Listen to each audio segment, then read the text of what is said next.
तो यहाँ पर आज हम नमकीन बनाकर तैयार कर रहे हैं पोहे की। तो इसके लिए मैंने यहाँ पर 3 कटोरी के लगभग पोहा लिया है। इसको पहले अच्छे से छान लिया था और इसकी सारी अच्छी सी जो डस्ट होती है नीचे आती है पोहों में, वो निकाल ली है।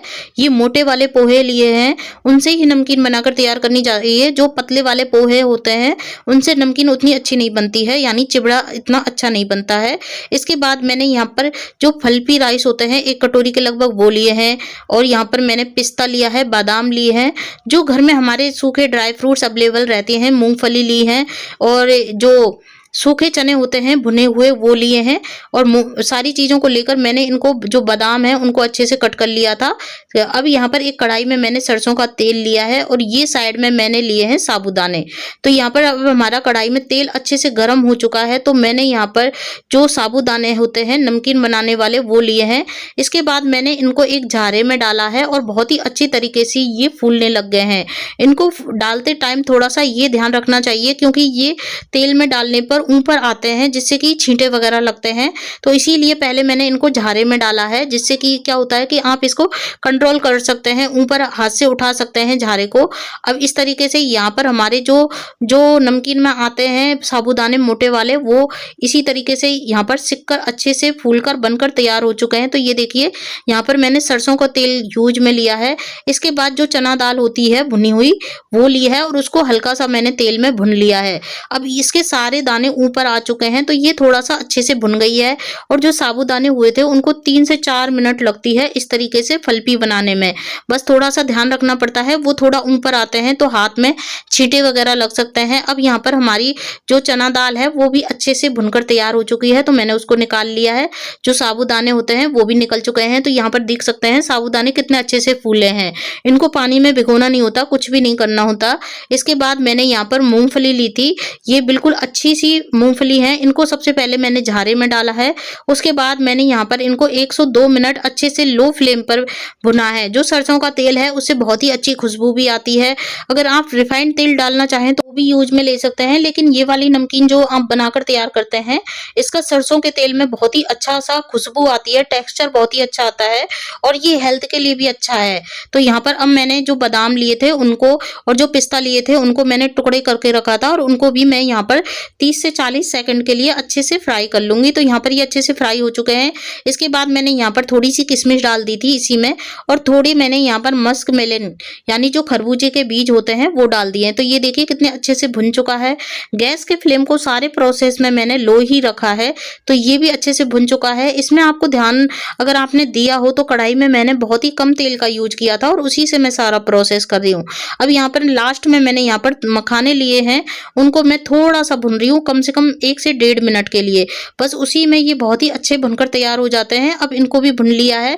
अब इसके बाद ये देखिए हमारी सारी प्लेट में सारे जो जितनी भी चीजें भुनकर रखी थी मैंने तेल में फ्राई करके रखी हैं उनको ले लिया है। इसके बाद मैंने यहाँ पर जो कड़ी पत्ते लिए हैं बिल्कुल फ्रेश वाले उनको ले लिया है और उनको भी अच्छे से फ्राई कर लिया है। इसके बाद मैंने यहाँ पर लास्ट में जो पोहे होते हैं उनको भुना है, जो बचा हुआ तेल था उसी में, इसीलिए मैंने इसको लास्ट में रखा था। इसके बाद जो फलपी राइस होते हैं उनको ले लिया है और ये आपको किसी भी ग्रोसरी स्टोर पर मिल जाते हैं, मार्केट में सारी जगह ये फलपी जो राइस होते हैं वो मिल जाते हैं और इनका टेस्ट भी बहुत ही अच्छा आता है। तो इसके बाद मैंने यहाँ पर इनको भुनने के बाद गैस के फ्लेम को लो कर दिया है और यहाँ पर हल्दी डाल दी है थोड़ी सी अच्छी सी क्वांटिटी में।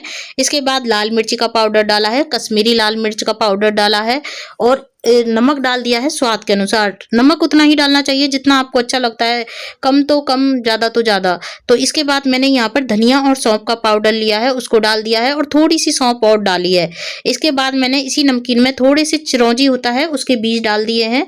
ये आपके ऊपर डिपेंड करता है कि आप इसमें किस तरीके के ड्राई नट्स डालना चाहते हैं, या फिर आप इसमें पिस्ता काजू कुछ भी डाल सकते हैं। इसके बाद मैंने यहाँ पर थोड़ा सा अफीम दाना यानी जो पॉपी सीड्स होते हैं वो डाल दिए हैं, जिनको कि खसखस बोला जाता है। इन सारी चीज़ों को डालने के बाद मैंने यहाँ पर इन सारी चीज़ों को मिक्स कर दिया है और उसके बाद जो फ्राई चीज़ जो हमने फ्राई करे थे वो सारी चीज़ें डाल दी है।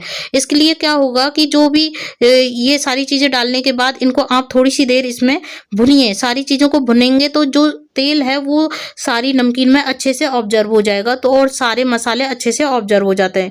तो यहाँ पर ये देखिए प्लेट में भी थोड़ा सा तेल रह गया था और मैंने ऑलरेडी बहुत ही कम तेल में ये वाली नमकीन बनाकर तैयार की है और ये बच्चों के लिए बहुत ही हेल्दी होती है। जब आप चाय वगैरह पीते हैं तो आप इसको स्नैक्स के रूप में काम ले सकते हैं। बच्चों को आप इनको, जैसे बच्चों को स्कूल भेजते हैं तो उनके साथ खाने के साथ एक एक्स्ट्रा टिफिन जब बांधा जाता है तो उसके लिए आप इनको दे सकते हैं। तो ये खाने में बहुत ही टेस्टी लगते हैं। मार्केट से अच्छी नमकीन आप सिंपल सी घर पर बनाकर तैयार कर दीजिए बिना बेसन वाली। तो अभी अभी ये जो नमकीन है बहुत ही गर्म है, तो यहाँ पर ये देखिए बिल्कुल अच्छे से सारे मसाले मिक्स हो चुके हैं। आप चाहें तो इसमें हल्दी थोड़ी सी कम डालिए तो आपको बिल्कुल मार्केट वाला टेस्ट इसमें लग जाएगा। तो अब यहाँ पर मैंने नमकीन को बिल्कुल ठंडा होने के लिए रख दिया है और जब ये प्रॉपर पूरी ठंडी हो जाएगी तो मैं इसको एक एयर टाइट कंटेनर या डब्बे में भर के रख दूंगी। उससे क्या होता है कि ये लंबे टाइम तक बिल्कुल भी खराब नहीं होती, 3 से 4 महीने तक। लेकिन हमारी तो ये नमकीन 10 से 15 दिन में ही खत्म हो जाएगी। बहुत ही अच्छी क्वांटिटी में मैंने बना के रखी है और ये वाली नमकीन मैं मैक्सिमम बना के रखती हूँ। अब इसके बाद मैंने यहाँ पर सबसे लास्ट में जब हमारी नमकीन ठंडी हो चुकी है तो मैंने यहाँ पर जो चीनी है उसको पीस लिया था मिक्सी में और उसको डाला है। इससे क्या होगा कि ये नमकीन जो होती है बहुत ही टेस्टी बनकर तैयार हो जाती है, एक बिल्कुल चटपटी सी खट्टी मीठी। और इसमें आप अमचूर का पाउडर भी डाल दीजिए। अभी मेरे पास था नहीं इसलिए मैंने नहीं डाला है। और इसमें हींग भी डालनी बहुत ही जरूरी रहती है, तो हींग से इसका फ्लेवर टेक्सचर बहुत ही अच्छा हो जाता है। तो यहाँ पर ये देखिए बिल्कुल अच्छी सी, अगर आपके पास काजू हो तो काजू भी डालिए। तो यहाँ पर जो भी आपके घर में सामान हो वो सारी चीजें इसमें डाली जाती हैं और एक अच्छी सी नमकीन घर पर बनकर तैयार हो जाती है। वीडियो पसंद आए तो प्लीज चैनल को सपोर्ट करें।